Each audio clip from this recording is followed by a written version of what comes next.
Pues el tema que nosotros pues, les vamos a exponer es la atrofia cerebral equina. ¿Cómo se llama? Bueno, vamos a abordar este seminario en estos puntos. Pero preséntese. Bueno, sí, vamos a abordar el seminario pues primero con una pequeña introducción a lo que es la enfermedad, cómo se hereda de progenitores a hijos, algunos pues, los signos clínicos más característicos, una explicación pues de lo que es la mutación, las estadísticas, pues cuántas veces digamos que se presenta en diversas poblaciones, el tratamiento y el manejo que se le da, un caso clínico pues específico, cuál es el proceso de detección y pues por último las conclusiones. Bueno, sabemos que la distrofia cerebral es una enfermedad neurodegenerativa, además de que pues, es progresiva. También sabemos pues, que la enfermedad como tal no tiene cura, sino que pues, más adelante se va a hablar del tratamiento, que es un tratamiento digamos que netamente paliativo, digamos, de síntomas y demás para dar digamos, una cierta calidad de vida. Es una enfermedad que digamos es poco común, se presenta en diversas especies, se presenta en caballos, en caninos, se presenta incluso en humanos. Específicamente vamos a hablar esta vez de los equinos. En los equinos se presenta mayormente en la raza pura sangre o pura raza árabe. Pues hay unos signos clínicos digamos que son como muy característicos de la enfermedad, que son digamos que problemas en la locomoción, temblores en la cabeza, además también puede digamos que avanzar y abordar otros sistemas digamos como para afectar la visión, y bueno, más adelante vamos a hablar un poco más a profundidad de esto.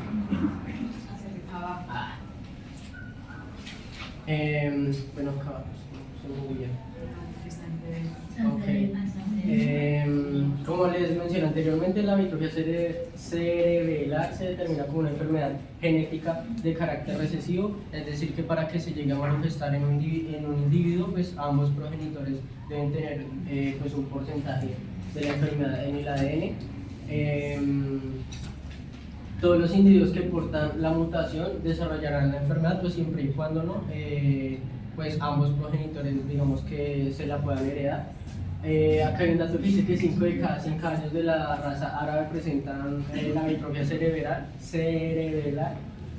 Quiero hacerlo pues con una claridad, porque pues acá quiero hablar más digamos que más ampliamente de todos los equinos, no solo de los de la raza árabe, debido pues que es una enfermedad poco común. Y bueno, este porcentaje, acá les voy a explicar un poco pues a partir de un cuadro de Punnett, pues donde pues estos son pues, los adultos normales y los que presentan distrofia cerebral, donde pues quien va a manifestar la enfermedad pues es el que tenga ambos progenitores portadores, ¿no?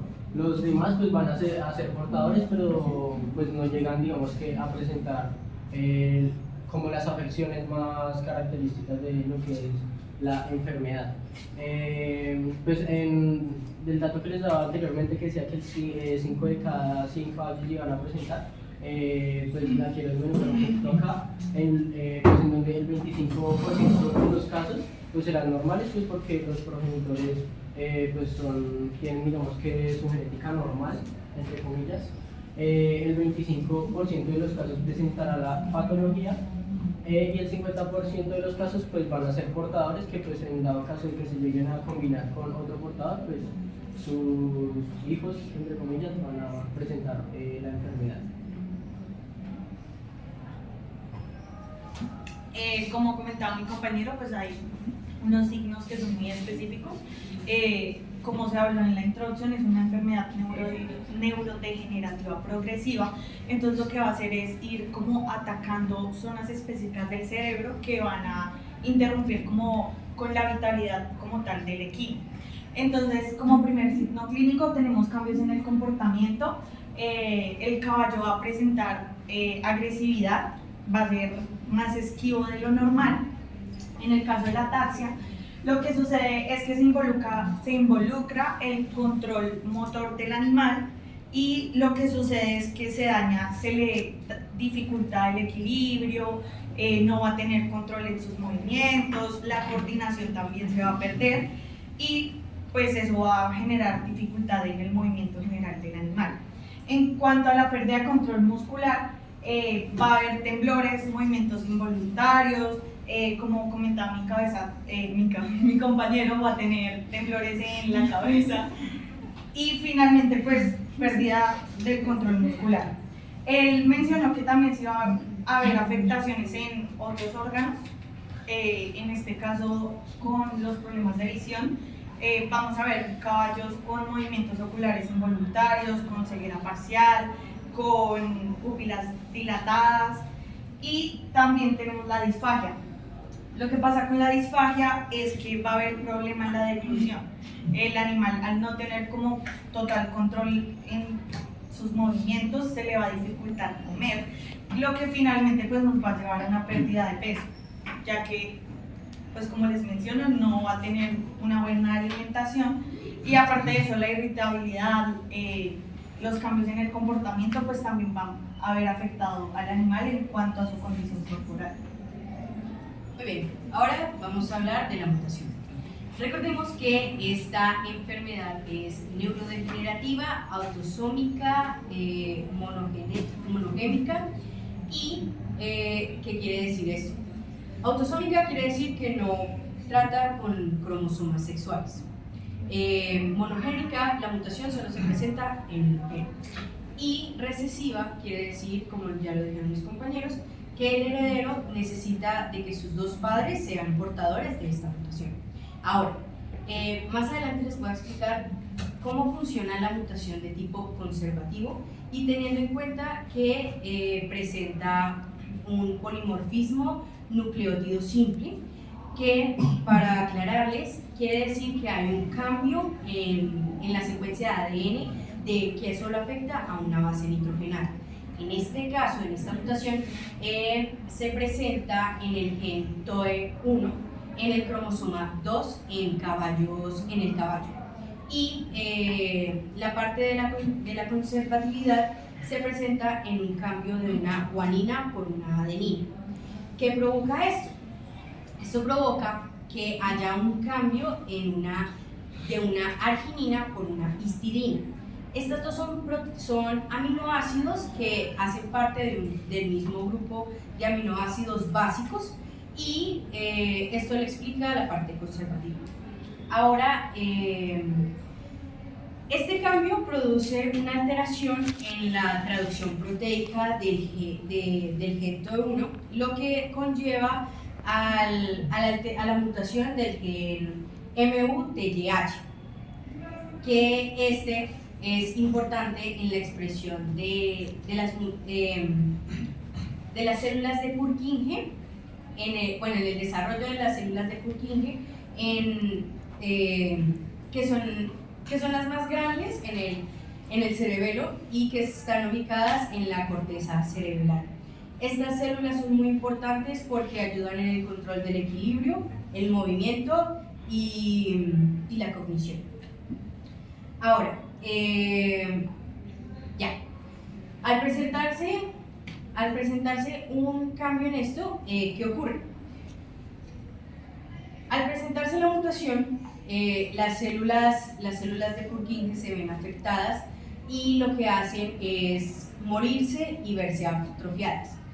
Al hacer esto, se liberan muchas toxinas que van a afectar otras células cerebrales y son directamente afectadas a su nivel de regulación, de localización y ya.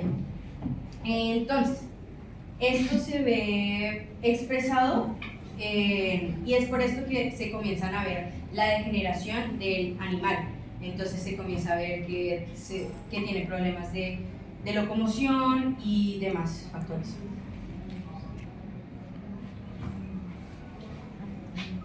Bueno, ahora, vamos a hablar de la presencia en una población. Es importante tener en cuenta, y como lo mencionaba mi compañero, esta mutación es muy procedente que los caballos árabes las padezcan a comparación de otras razas de caballo y de otras especies, como ya lo mencionaba mi compañero. Así que sus signos se van a ver, hay algunos que se ven entre los 2 o los 3 años, hay otros que se ven en las 6 semanas o 14 semanas de recién postnatal, y esto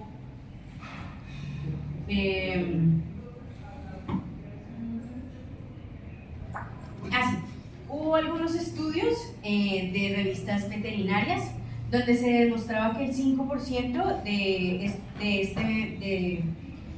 estos caballos presentaban ese gen, lo cual quiere decir que 1 de cada 20 caballos de raza árabe era portador de esta mutación.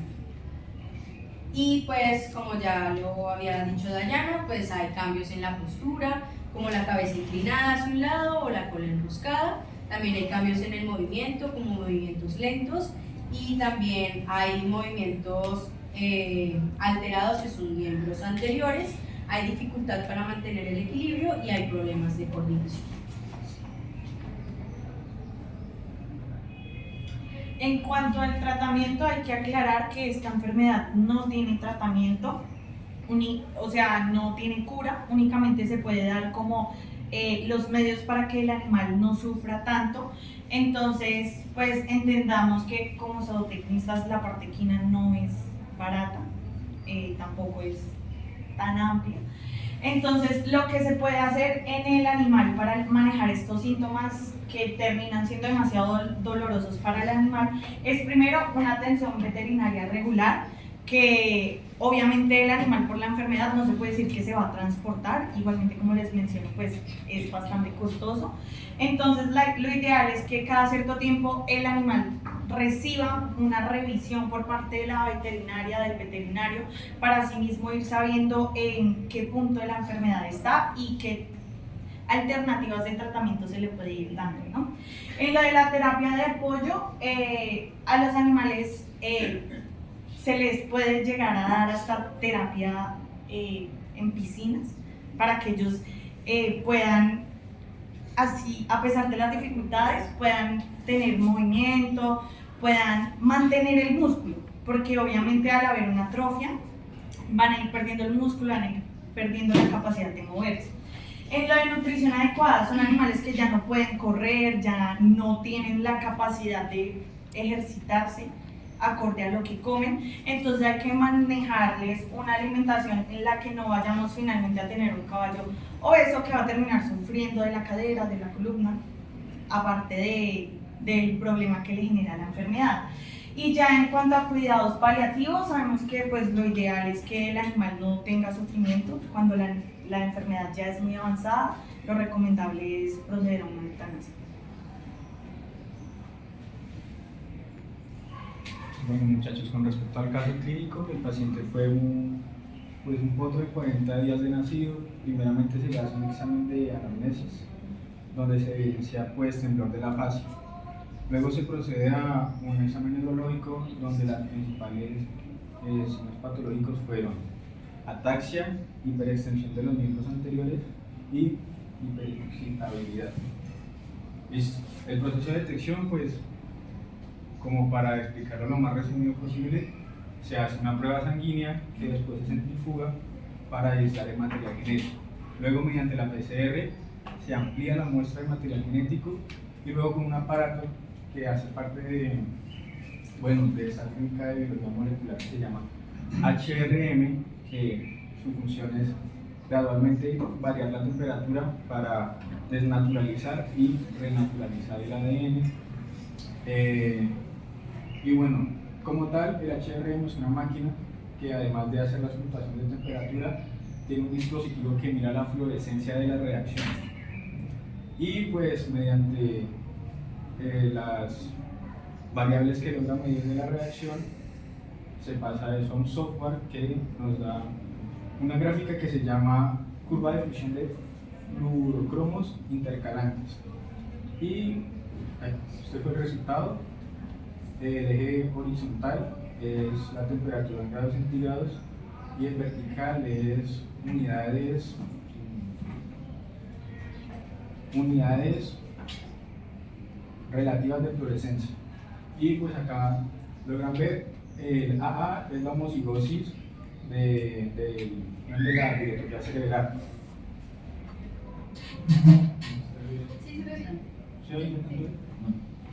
Entonces, es decir, se identifica este gen porque no hay fluctuación en la tabla, ¿sí me hago entender? Este sería heterocigosis, o sea, este animal es portador recesivo y pues se ve la fluctuación acá también. Y este sería el animal sano no portador, pues, también se ve la fluctuación, y este sería el animal portador enfermo, donde no hay fluctuación de fluorescencia. Bueno, pues en conclusión, digamos que pues una de las labores como médicos veterinarios y específicamente más como zootecnistas, pues es como velar un poco por el bienestar de todos los animales, ¿no? Teniendo en cuenta pues la condición de pues, la distrofia severa y pues lo incapacitante que es, digamos que lo ideal sería pues que se pudieran desarrollar, digamos, manejos paliativos más avanzados y más allá de eso, en cuanto a las producciones, ser muy estrictos con la selección de parentales para la reproducción y pues poder, digamos que en un futuro bajar digamos, mucho más las tasas de individuos con estas enfermedades, ¿no? Pues aquí tenemos la bibliografía de la cual obtuvimos.